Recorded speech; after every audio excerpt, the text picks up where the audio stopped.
Dans cette vidéo, on va voir comment déterminer la nature de convexité d'une fonction à l'aide d'une courbe représentative.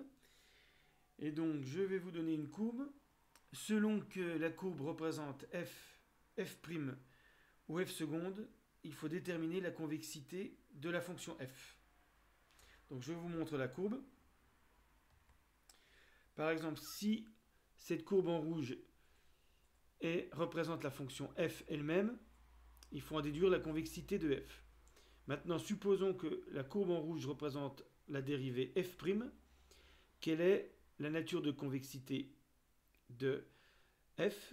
Et puis maintenant, si la courbe en rouge représente la fonction f seconde, la dérivée seconde de f, quelle est la nature de convexité de f? Donc je vous laisse réfléchir et je vous donne la réponse.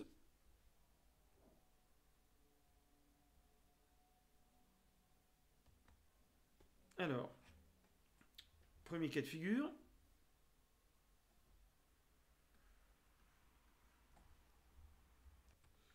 Supposons que la courbe représente f. Donc là, il est évident qu'en traçant n'importe quelle corde, la corde va être au-dessus de la portion de la courbe. Donc la fonction ici est convexe. Et puis si on trace les tangentes vont être en dessous de la courbe. Donc si cette courbe représente f, en admettant que f soit défini sur R de la même manière, on va dire que f est convexe sur R. Là, c'est l'allure de la courbe qui nous le dit. Maintenant, supposons que la courbe représente f'. Donc pour la convexité, ce qui compte pour f', c'est la nature, c'est les variations de f'.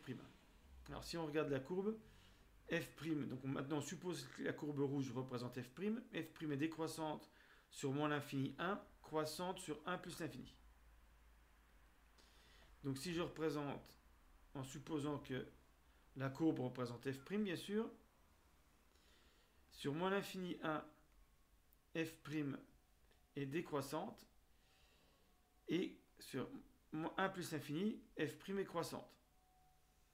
Donc dans ce cas-là, f est concave sur le même intervalle et convexe sur l'intervalle 1 plus l'infini. Voilà. À condition, bien sûr, que f' représente la courbe. Donc ça, c'est dans le deuxième cas. F est concave sur moins l'infini 1.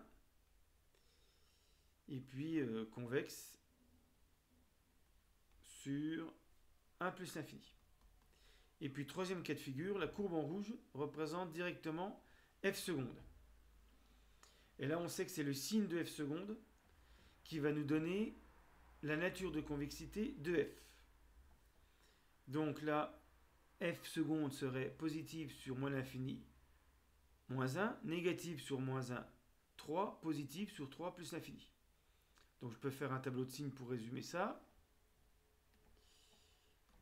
Donc, je vais faire le tableau de signes de f seconde, moins l'infini, moins 1, 3, plus l'infini. Donc, plus,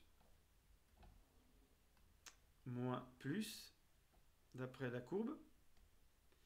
Voilà. Négative entre moins 1 et 3, positif partout ailleurs. Et donc là, on a directement la convexité de f. Ici, quand f seconde est positive, f est convexe. Entre moins 1 et moins 3, f seconde est négative, f est concave. Entre 3 et plus l'infini, f seconde est positive, f est convexe. Donc, trois situations complètement différentes suivant ce que représente la courbe.